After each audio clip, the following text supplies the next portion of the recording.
क्या बीजेपी बना चुकी है नए कप्तान का नया प्लान? शाह के बयान से बैकफुट पर आई बीजेपी, चलने जा रही नया दांव। अंबेडकर के अपमान वाले आरोप से निकलने के लिए बीजेपी निकालेगी राह। बीजेपी के नए प्लान से फेल हो जाएगा अखिलेश का पीडीए प्लान। बंद हो जाएगी राहुल गांधी की मोहब्बत वाली दुकान। खबर तो पिछले कई दिनों से ऐसी ही आ रही है कि जल्द बीजेपी अपने नए कप्तान का ऐलान कर सकती है। लंबे समय से खाली पड़ी बीजेपी अध्यक्ष की गद्दी पर किसी नए चेहरे की ताजपोशी की जा सकती है। बीजेपी शीर्ष नेतृत्व की तरफ से इसे लेकर प्लान भी तैयार किया जा रहा था, लेकिन संसद में केंद्रीय गृह मंत्री अमित शाह की तरफ से डॉक्टर भीमराव अंबेडकर को लेकर दिए गए बयान के बाद बीजेपी बैकफुट पर आ गई है। विपक्षी दलों की तरफ से एक के बाद एक लगातार सियासी हमले बोले जा रहे हैं। अब इन्हीं हमलों को देखते हुए ये माना जा रहा है कि बीजेपी अपने अध्यक्ष के चुनाव में किसी दलित चेहरे को तरजीह देकर डैमेज कंट्रोल कर सकती है। शीतकालीन सत्र के दौरान केंद्रीय गृह मंत्री अमित शाह की तरफ से डॉक्टर भीमराव अंबेडकर को लेकर जो बयान दिया गया, उसे लेकर तकरीबन सभी विपक्षी दलों की तरफ से बीजेपी को दलित विरोधी बताने की होड़ सी लगी है। ऐसे में चौतरफा हमलों के बीच ये माना जा रहा है कि बीजेपी अब किसी दलित चेहरे को अध्यक्ष पद पर बैठाकर विपक्षी हमलों का करारा जवाब दे सकती है। सियासी पंडितों के मुताबिक कई ऐसे फैक्टर हैं जो बताते हैं कि आने वाले दिनों में बीजेपी किसी दलित चेहरे को सौंप सकती है ये कुर्सी।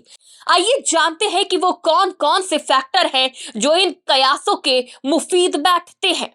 अंबेडकर को लेकर सियासी गलियारों से बीजेपी पर आरोपों की बौछार की जा रही है। वहीं बीजेपी की तरफ से इन आरोपों का जवाब भी दिया जा रहा है।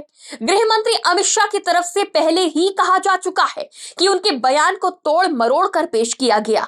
इसी बीच प्रधानमंत्री नरेंद्र मोदी केन बेतवा लिंक परियोजना का शिलान्यास करने पहुंचे थे, जहां पीएम मोदी ने अपने संबोधन के दौरान डॉक्टर भीमराव अंबेडकर का जिक्र करते हुए उन्हें ही देश के विकास का आधार बताया। तो वहीं कांग्रेस पर अपमान करने का आरोप भी लगाया। इससे साफ होता है कि बीजेपी विपक्षी आरोपों को गंभीरता से ले रही है। सियासी गलियारों में ये घमासान का कारण है वो दलित वोट बैंक, जो कई चुनावों से हार्डकोर दलित पॉलिटिक्स करने वाले दलों और बीजेपी में बट रहा था। लेकिन 2024 के लोकसभा चुनाव में कांग्रेस ने मल्लिकार्जुन खड़गे को कांग्रेस का अध्यक्ष बनाकर नया दांव चल दिया। इसका कांग्रेस को लाभ भी मिला। अब कांग्रेस की तरफ से जो कदम उठाया गया था, उसकी तोड़ निकालने के लिए बीजेपी भी किसी दलित चेहरे की तरफ देख सकती है।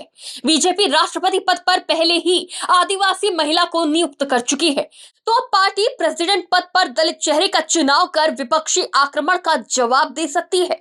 बीजेपी के दलित अध्यक्ष की चर्चा इसलिए भी ज्यादा की जा रही है क्योंकि पिछले कुछ दिनों में पार्टी की छवि एक बार फिर सवर्णों वाली बनती जा रही है।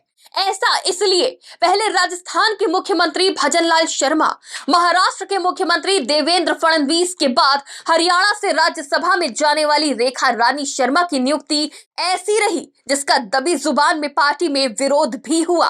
दरअसल चाहे राजस्थान हो या महाराष्ट्र या फिर हरियाणा, इन सभी जगह पर ब्राह्मणों की संख्या बेहद कम है। ऐसे में बहुसंख्यक जातियों की उपेक्षा करके बीजेपी ने बड़ी संख्या में ब्राह्मणों को संवैधानिक पद सौंपे। ऐसे में कहा जा रहा है कि वो वक्त आ गया है कि बीजेपी किसी दलित को पार्टी की सबसे अहम जिम्मेदारी देकर सवर्ण पार्टी होने का ठप्पा मिटा सकती है।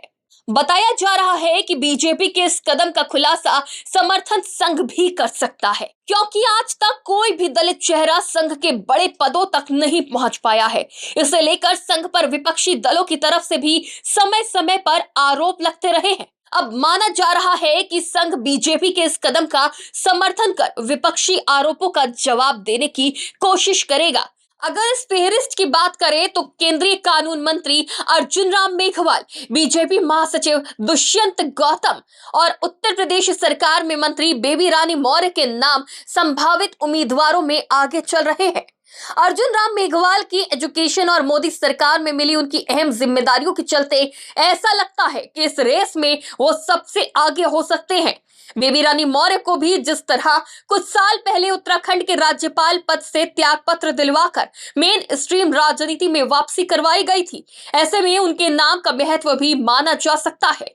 और यूपी में मायावती के कमजोर होने से खाली पड़ी जगह को भरने के लिए सभी पार्टियां बेचैन है। चंद्रशेखर आजाद और पीडीए नारा लगाने वाली सपा इसका सबसे बड़ा उदाहरण है। उधर कांग्रेस पार्टी भी कुछ दिनों से यूपी में दलित वोट बैंक को साधने के लिए पैतरे आजमा रही है। ऐसे में बीजेपी किसी दलित चेहरे को अध्यक्ष पद के लिए चुनकर बड़ा दांव खेल सकती है। हालांकि ये सिर्फ कयास है, असली नाम का ऐलान तो पार्टी को ही करना होगा। डेस्क रिपोर्ट, आज की खबर।